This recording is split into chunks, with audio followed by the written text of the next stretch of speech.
Hello, welcome to Laser Cut and Fly. On this channel, I'm going to show you how to get free plans off the internet, how to convert them for your laser, how to cut out the components and build and fly your own aircraft. And with old timers like this, I'll show you how to convert to radio control. Let's get going.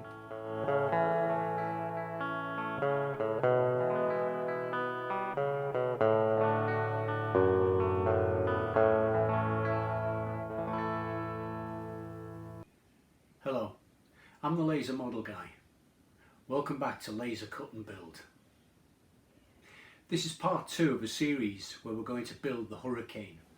In part 1, I showed you how we took a plan, we scanned it onto the computer, and then I converted all the components into Lightburn images, and I arranged them into the workspace so that we could send them to the laser and cut out a very neat set of components without wasting any balsa wood. In today's program, what I'm going to do is show you how we now layer those components so that we cut out the outline and we just inscribe the letters rather than cut through. So we'll engrave the letters onto the face of the components, and then I'll show you how we send that to the laser cutter and how the laser cutter cuts out our components. Okay, let's dive straight in. So you saw in the last video how we arranged all of our components, or how we created all the components and then arranged them all on in our workspace so that we minimized any wastage of balsa. Something I'd like to just point out at the moment, or draw your attention to, is see this mark here, this 100 millimeters. That's 100 millimeters from the x-axis.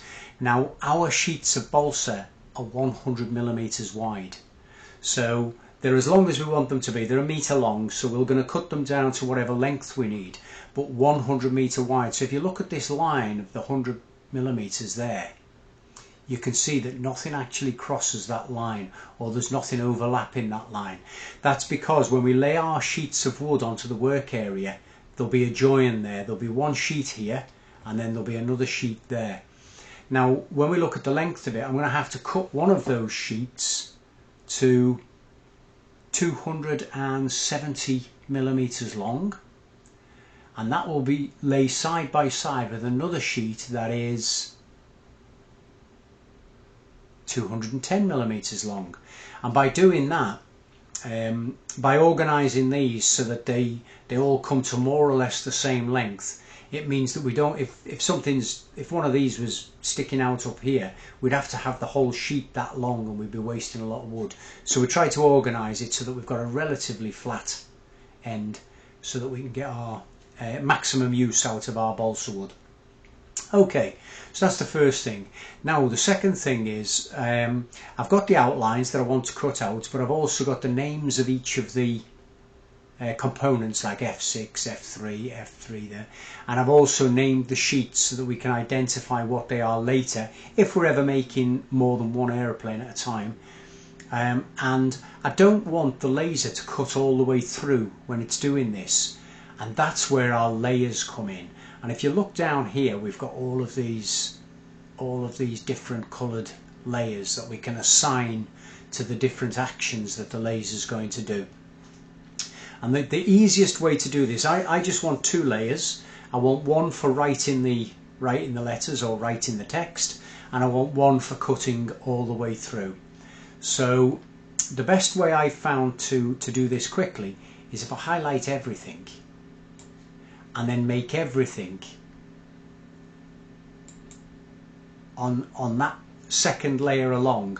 This is going to be the layer that just writes. This is going to be the layer that doesn't cut all the way through. So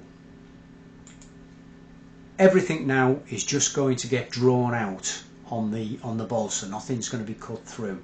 The first thing to do is ungroup.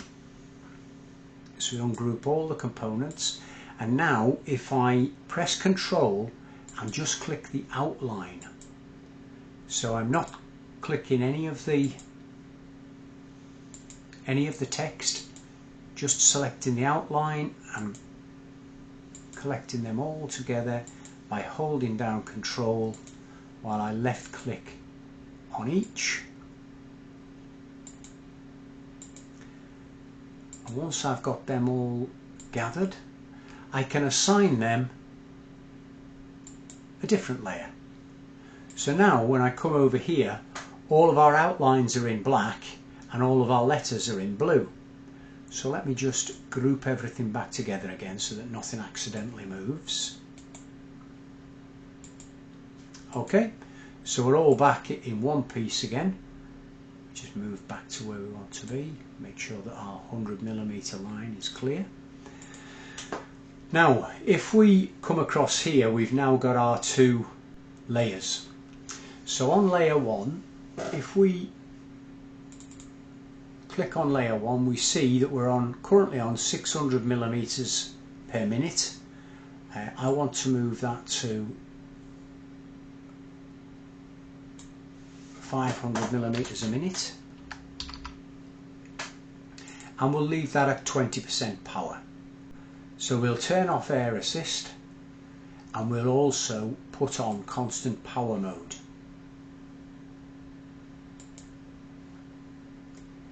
And on our black layer, we're going to put that to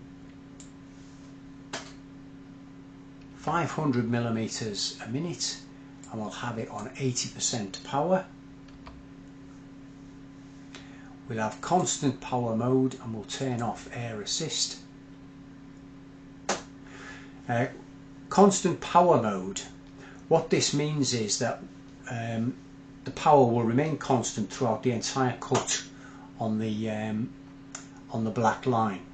And the reason for this is, when you're doing engraving and not cutting, when the laser goes round the corner or stops and goes back on itself, it would overpower that area and you get dark spots. So what it does is it reduces the power when it goes round corners or when it goes back upon itself.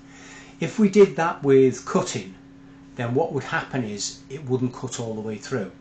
So for cutting outlines, we want constant power mode.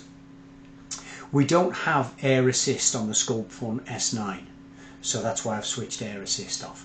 So we press OK, and we are now ready to cut. And what we'll find is when we send this to the laser, it'll cut the outlines and it will just engrave the text. So we press frame, and the laser will travel around the perimeter of the area that it's going to operate in for this particular job, and we can make sure that the wood's in the correct place.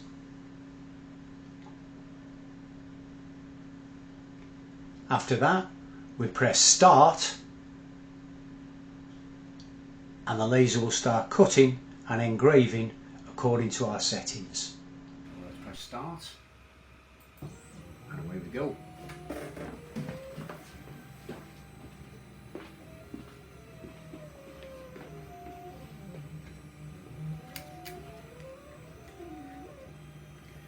Just wear my special safety glasses.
And there we've got absolutely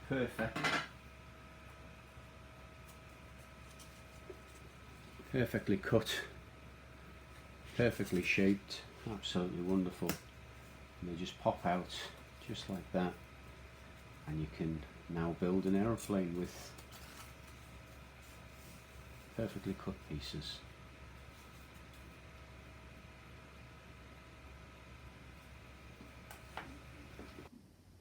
Thanks for watching.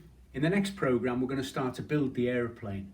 We'll get all our components, we'll lay them out, and I'll show you step by step how we make the Hurricane Mark 1. See you next time.